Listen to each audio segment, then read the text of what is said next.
testimony to them being genuine scientists. Then Dr. Wolf raised another question. You laid it out beautifully, but I want to understand better. Just if I may, see if I understand this right.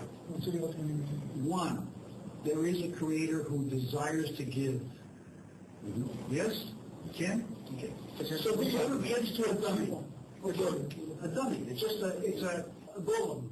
Gives to a golem. Okay. Now the next thing, from 2 to 3. What happens there?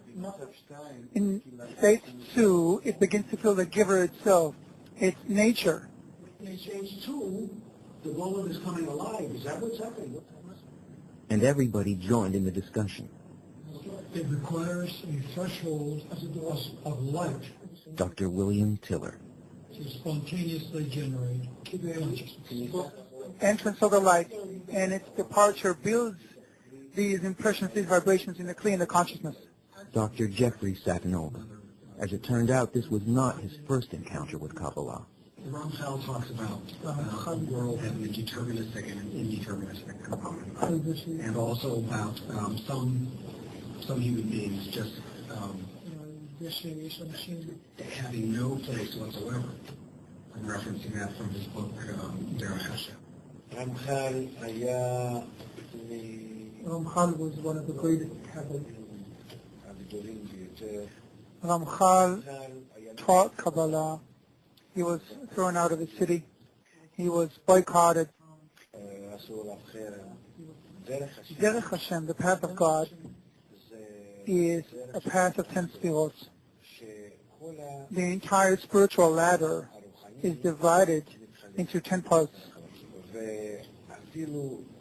Even the first part in this ladder is already above the barrier. A tornado swept over San Francisco that evening, but we didn't notice it. We felt that we were close to finding a common language, but there were clashes to come.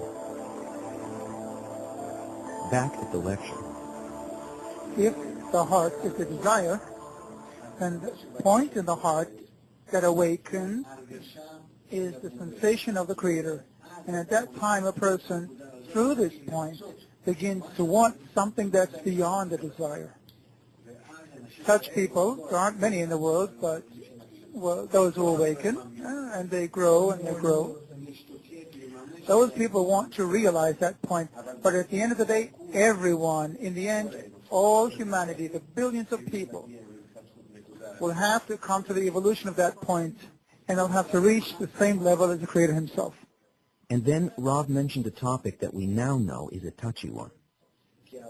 Because the Creator, because he is good, well, he created the creature with the sole intention of bringing it to the good. You must be a kind of a dumb creator. Because all we got here is a lot of real problems. In our desire to be like the Creator, we start killing each other. In our desire to be like the Creator, we create Hitler. It all comes from love and desire. There's no evil there. Hitler wasn't evil. He just loved his own God and his own desire. And kill these other people because they're not worthy, right? So this is, what kind of God is this? Well, it's supposed to be a dumb God. No, it's a stupid God. Rav approached the board again and continued to explain. Our common soul is called Adam. That kli, that vessel that the Creator had created with our will to receive. And it's filled with the upper light. Now within this body called Adam, there are all the parts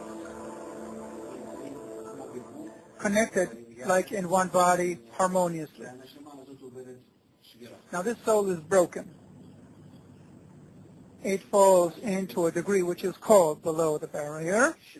And at the barrier, the spiritual sensation ends. Here below the barrier, there are those, the same parts, but feeling that they're disconnected from each other.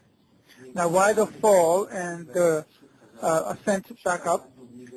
So that here we'll find how much we hate each other. That's the breaking. Everyone's egoism, because of that, we'll understand why we need to willingly rise up back to unification. There were moments when we thought we'd have to pack up and leave. We had the sense of a total lack of communication. This is a glance back at one of our meetings. Seem to be presenting that Kabbalah is the truth, and it read like dogma.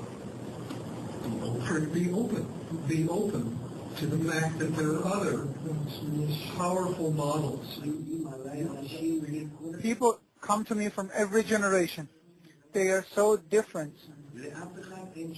No one is limited.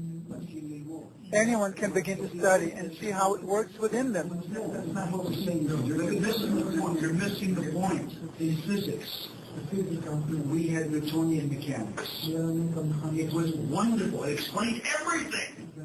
Everybody believed it was right. And came quantum physics.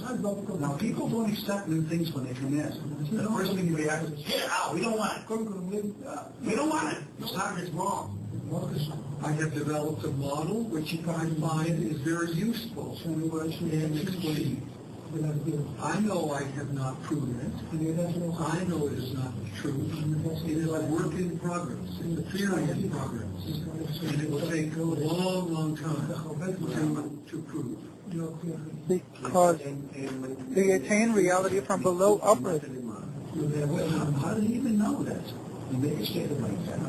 It's arrogant. Still, despite it all, the scientists stayed on. They listened. They took notes. As scientists, they know that ultimately this is the only way to discover the truth.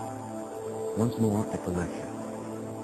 Love, will, light, wisdom flows through lines to the world, and that benefits the Creator. I'm afraid to tell you it is not so. Because in order for us to be a hose for the light, we have to have the same properties as the light, because it all connects through a process of equivalence of form. Now, if you can take your desire to, first of all, discern what exactly it is, it's not some intentions or properties, it's a desire. You can begin to relate to the pleasure that comes to you, as it says here, by even 1%. If you begin to do that, you'll feel the Creator. Thus, lecture followed lecture.